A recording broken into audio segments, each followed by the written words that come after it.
Hi there, my name is Kevin Kloster, and I am the District Superintendent for the Prairie Hills District of the United Methodist Church. And it is my great joy to welcome you on board the Staff Parish Relations Committee or Pastor Parish Relations Committee, and to offer you this training in just the basics of being a part of a Staff Parish Relations Committee. You're going to hear me use this phrase interchangeably, and that is Staff Parish Relations Committee and Pastor Parish Relations Committee. Here's the quick difference. A Pastor Parish, or PPRC, is a committee where there is limited staff. You might have a clergy person and very few staff or no staff whatsoever. A Staff Parish Relations Committee, SPRC, is where you have multiple staff or perhaps even multiple clergy. The purpose of an SPRC is to serve the governing board in an advisory capacity. They're sort of the human resource team that you might have at work, and they're the ones that work with staff at the church. This team does not exist to provide managerial or leadership oversight to the staff team. That really is the work of the senior pastor. The PPRC does not evaluate staff. It doesn't manage staff or lead staff. That's the role of the senior pastor.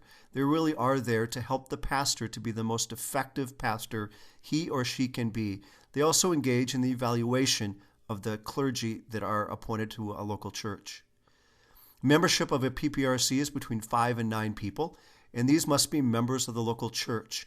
You serve for 3 years at a time. You can also serve 2 consecutive terms for up to 6 years, but that's it.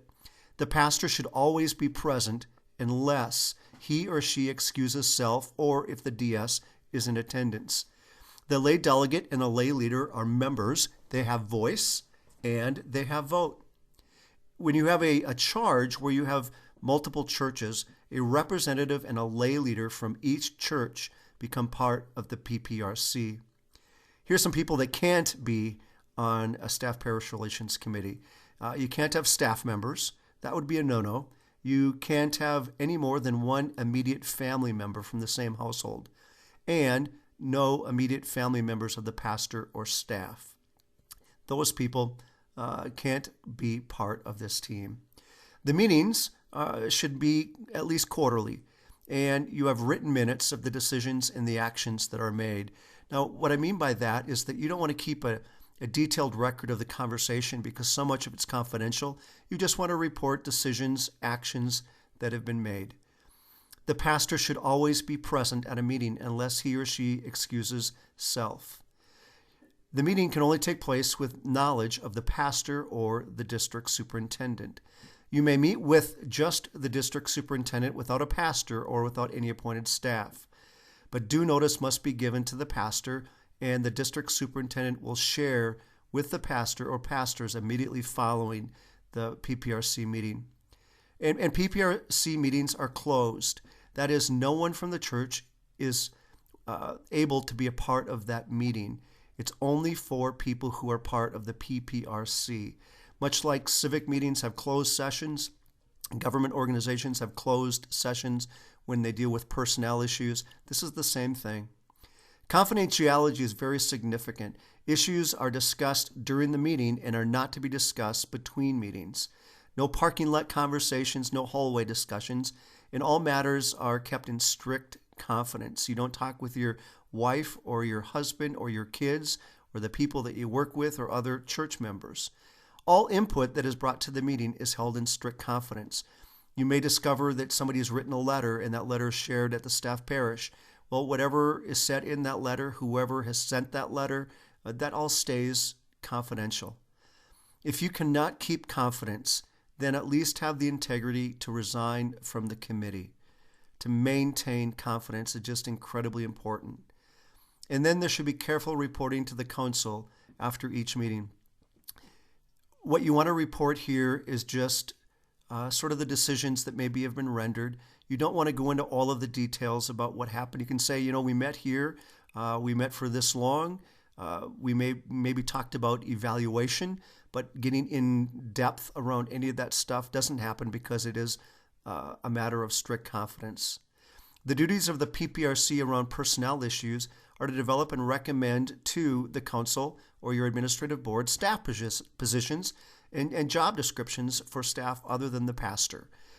So you may have a custodian, you may have youth ministry. You're responsible to write those job descriptions in cooperation with your lead pastor.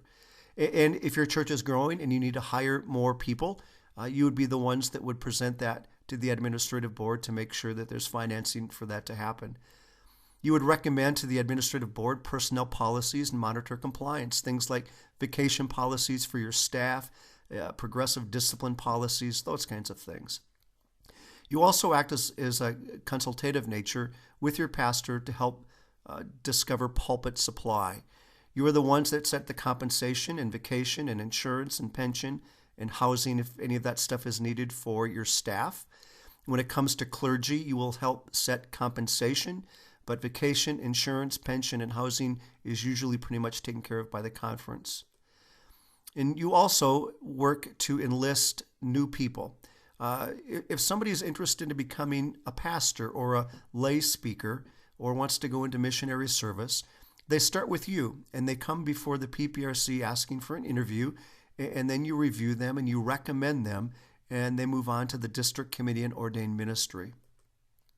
You act as a liaison between the congregation and the pastor. You help the congregation to understand the pastor and the pastor to understand the congregation.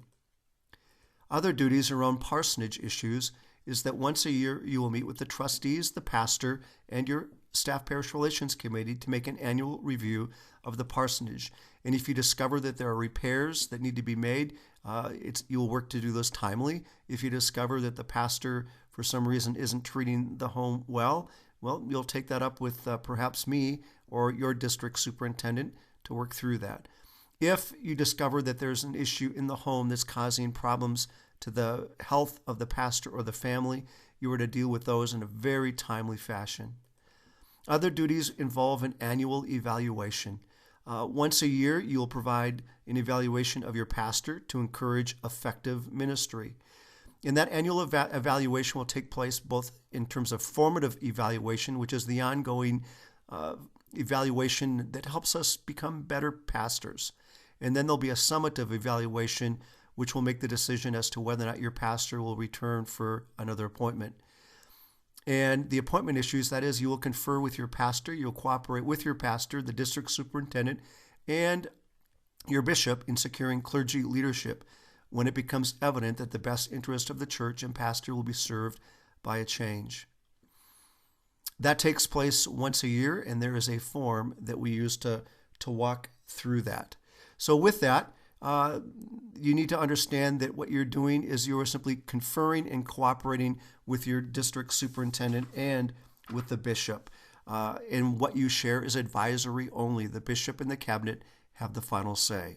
Well, there you go. That's the nuts and bolts of what it means to be a member of a pastor parish or staff parish relations committee. If you step back for the next training, we're going to talk about the calendar of a PPRC and what are some of the things that you need to be doing with each quarter.